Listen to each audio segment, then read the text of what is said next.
The end is near, but of what you might be asking, a life, a love, a marriage, Matt Murdock's time as Daredevil, or maybe even one of the greatest runs in modern Marvel history? Well, let's hop into the pages of Daredevil issue number 14, the grand finale of this Chip Zdarsky, Marco Checchetto saga, and find out what happens next together, shall we? So then, as we join the book, we discover that it's actually been 6 months since Daredevil descended into hell to save the lives of his friends, seemingly never to be seen again. Foggy Nelson is making the most of his second lease on life, trying his hardest to fight the good fight in Matt's name. In fact, he's going out of his way to assist an old woman whose husband died due to chemicals that the Stromwind twins were illegally dumping into the water supply. Assisting Foggy is his brand new legal partner, the former detective Cole North, now the lawyer Cole North. How about that? Of course, if you've been paying attention, a major theme all throughout this Chip Zdarsky series is the idea, can a person really truly actually change? And in Cole's case, I think the answer is yes. He found a better way to uphold justice and battle crime. It wasn't behind a badge, but behind a desk. Foggy and Cole miss Matt a whole lot, and Foggy especially says that he feels him as if he's been watching him over his shoulder in reflections. But of course, none of that can be true, right? Matt is gone, although while Matt might be gone, Daredevil is still alive and well, keeping the peace in Hell's Kitchen. Elektra has fallen back into the role of woman without fear like a fish to water, and she continues to try and uphold all of Matt's ideals. She doesn't kill criminals, but she's more than willing to put the fear in them. Like these two very unlucky gun runners who thought they were in for an easy job, only to be made an example of. Also, too, in a nice callback to earlier issues, we see that Elektra is actually being helped by Alice, that young girl she adopted, who is now acting as her woman in the chair instead of actual,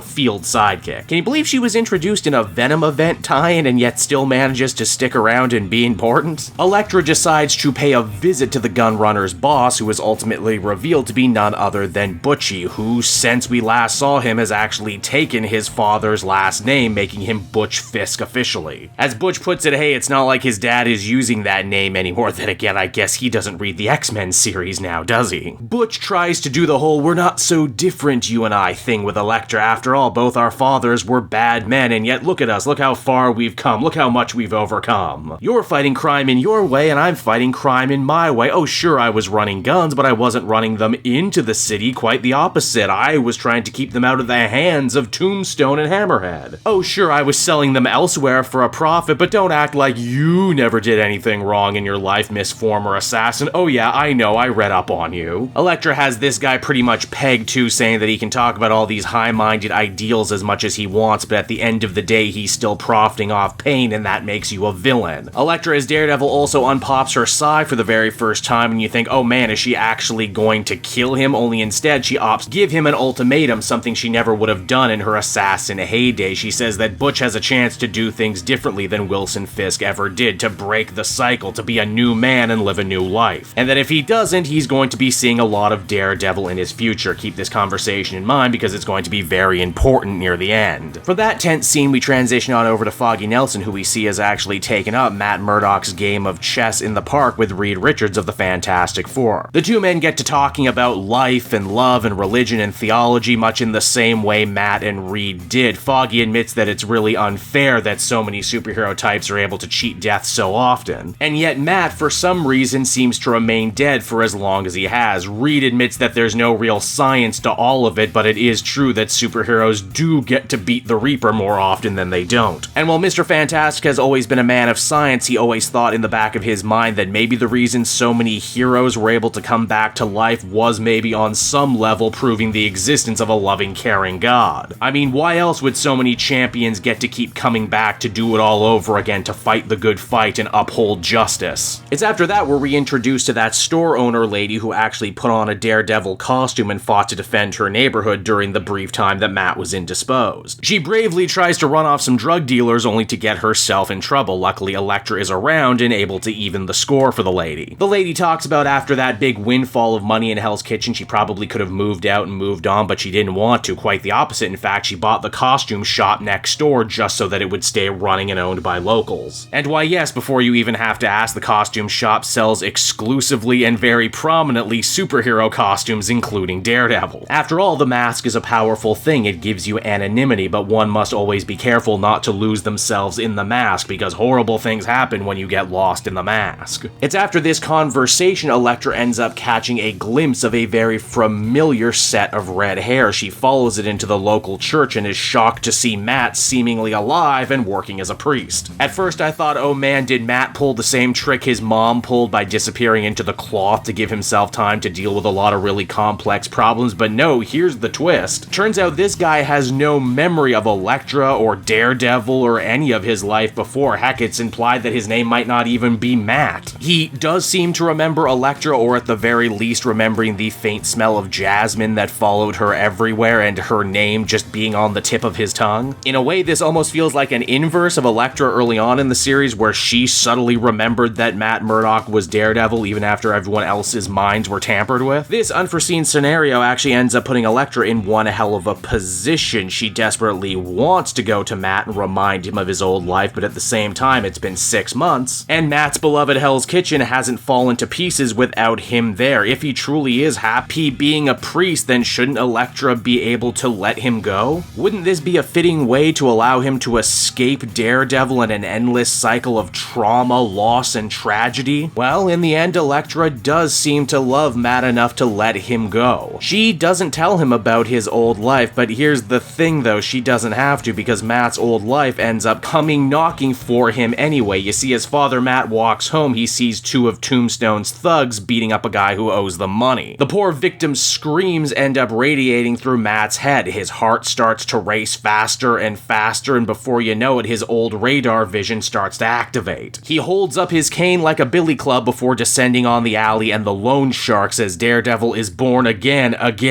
The final words of this series are actually a reprise of what Elektra was saying to Butch. Are you the sort of man who can let it all go? Are you the sort of man who can break the cycle? And it's on that note right there the comic comes to a close, everybody, and so that was Daredevil issue number 14. Honestly, kind of more of an epilogue to the series than a big showy finale like the penultimate issue was. For what it's worth, I think this series ended the way that it began, as a mature, nuanced take on superhero material that will have fans talking and debating what it all really meant. I stand by my interpretation, and I know I'm not alone on this, that one of the major themes of this series since the very beginning was, is a man capable of changing? Is anyone capable of truly changing? And the answer is, yes, they are, only Matt Murdock might not be one of those people. I think what's even more compelling than the questions that they chose to answer in this finale is the ones they actually left a little open-ended, like Mike Murdock and the Wishing Rock, as well as the ultimate true master of Goldie. Was he working for the Wild and the Fist, or was he actually sent by a true loving god? I mean, at the end of this issue, we see Matt born again with his eyes that he cut out return to him, so I think the idea is, yes, there was actually the real god playing a hand in all of this too, we just didn't know it until the very end. The series is also left in a pretty nice place for Sullivan Amid and company to come on in and write the next chapter of the series, and I'm really interested to see where they're going to pick up from all of this, especially because in this finale, Chip Zdarsky shows us a Hell's Kitchen that is actually getting by just fine without Matt Murdock. Foggy has a new partner, Elektra's doing just fine protecting the city, hell, there's even a new kingpin in Butch. Perhaps the best thing I can say about this ending is that it truly is bittersweet. I'm sad to see it go, but I'm so happy that it existed, which is something I don't say about a lot of ongoing comics, but it definitely bears repeating. Chip Zdarsky's Daredevil is a modern classic that stands head and shoulders with all the Daredevil greats, the Bendis stuff, the Miller stuff, you name it. Overall, I would give this one a very much deserved 10 out of 10. It was a hell of a 4-year ride, and I'm glad that I could have been here for the whole thing, and I'm glad that I could share it all with you out there.